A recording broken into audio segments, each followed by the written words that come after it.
ഇതങ്ങനെ വെറുതെ വിടാനൊന്നും പറ്റില്ല. പുരുഷ മേധാവിത്വത്തിന്റെ പ്രതീകമാണ് അയാൾ. അതെ അതെ. ചിരിക്കാൻ പാടില്ല, മേക്കപ്പ് ചെയ്യാൻ പാടില്ല.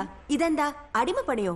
പണിസ്ഥലങ്ങളിൽ സ്ത്രീകൾക്കെതിരെയുള്ള അതിക്രമങ്ങൾ വർദ്ധിച്ചു വരുന്ന ഈ സാഹചര്യത്തിൽ അതീവ ഗൗരവത്തോടു കൂടി വേണം നമ്മൾ ഈ വിഷയത്തെ സമീപിക്കാൻ. ഞാൻ അവളോട് പലവട്ടം പറഞ്ഞതാ കരാട്ടെ പഠിക്കാൻ.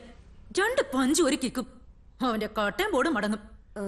ഇപ്പൊ തന്നെ ഒരു കംപ്ലൈന്റ് ഡ്രാഫ്റ്റ് ചെയ്ത് ഒരു കോപ്പി CM-നും ഒരു കോപ്പി DGP-ക്കും അയക്കാം. പോരാ, വനിതാ കമ്മീഷൻ, മനുഷ്യാവകാശ കമ്മീഷൻ, പിന്നൊന്ന് പ്രസ് സെക്രട്ടറിക്കും. വഴക്ക് പറഞ്ഞു, ചീത്ത വിളിച്ചു എന്നൊക്കെ പറഞ്ഞ് പരാതി കൊടുത്ത നാട്ടുകാർ നമ്മളെ കളിയാക്കും. 4 ആള് കേൾക്കുമ്പോ ഒരു സുഖമൊക്കെ വേണ്ടേ? A solid ground. എന്നാ പിന്നെ പീഡനം ആയിക്കോട്ടെ. പറയാനും സുഖമുണ്ട്, കേൾക്കാനും സുഖമുണ്ട്. അപ്പൊ ഗോവിന്ദകുട്ടി മാക്സിമം നാളുകയും ചെയ്യും. കംപ്ലൈന്റ് കൊടുക്കാൻ വരട്ടെ. ആദ്യം ഈ കൊഞ്ഞാണനെ നമുക്ക് നേരിട്ടൊന്ന് കാണാം, മുഖാമുഖം. A face to face encounter.